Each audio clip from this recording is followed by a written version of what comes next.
নর্দমা থেকে ধরা পড়লেন মেক্সিকোর আলোচিত ড্রাগ লর্ড এল হার্দিনেরো, যার মাথার মূল্য 50 লাখ মার্কিন ডলার নির্ধারণ করেছিল যুক্তরাষ্ট্র। মেক্সিকোর কুখ্যাত হালিস্কো কার্টেলের টপ কমান্ডারদের একজন এই হার্দিনেরো ওরফে ওদিয়াস ফ্লোরেস সিলভা দীর্ঘদিন ধরেই গা ঢাকা দিয়েছিলেন নিরাপত্তা বাহিনীর চোখে ধুলো দিয়ে। এবার কোনো রকম গুলি না ছুড়েই তাকে গ্রেফতারে সক্ষম হয়েছে স্পেশাল ফোর্স। আগামীর অগ্রগতির ভিত্তি আনোয়ার ইস্পাত, স্ট্রংগেস্ট স্টিল সিন্স 1978।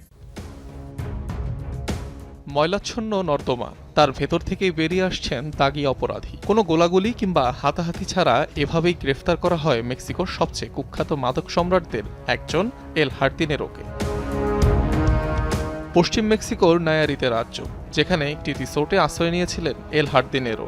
60 জন বন্দুকধারী আর 30টি পিকআপ ট্রাক সহ রীতিমতো একটি বহর সুরক্ষা দিচ্ছিল তাকে। অবশ্য এই গোপন অবস্থানের সন্ধান পেয়ে যায় মেক্সিকো কর্তৃপক্ষ। সোমবার এল হার্দিনেরোকে ধরতে বিশেষ অভিযান শুরু করে মেক্সিকান নেভির স্পেশাল ফোর্স।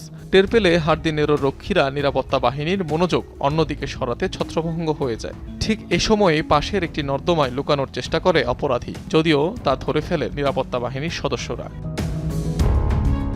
অভিযানে গোয়েন্দা তথ্য দিয়ে সহায়তা করে মার্কিন কর্তৃপক্ষ, দিয়েছে এরিয়াল সার্ভেইলেন্স সুবিধাও। কর্তৃপক্ষের দাবি, এই অভিযানে একটি গুলিও ছুটতে হয়নি নিরাপত্তা বাহিনীকে।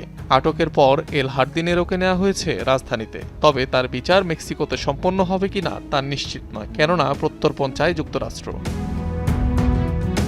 এল হার্দিনেরোর আসল নাম ওদিয়াস ফ্লোরেস সিলভা, যিনি হালিস্কো নিউ জেনারেশন কার্টেলের টপ কমান্ডারদের একজন। গেল ফেব্রুয়ারিতে এক অভিযানে গ্যাং লিডার এল মেনসো নিহত হওয়ার পর তাকেই ভাবা হতো পরবর্তী উত্তরসূরি। এল হার্দিনেরোকে ধরতে $5 মিলিয়ন বাউন্টি ঘোষণা করেছিল যুক্তরাষ্ট্র। অনিক রহমান, যমুনা নিউজ।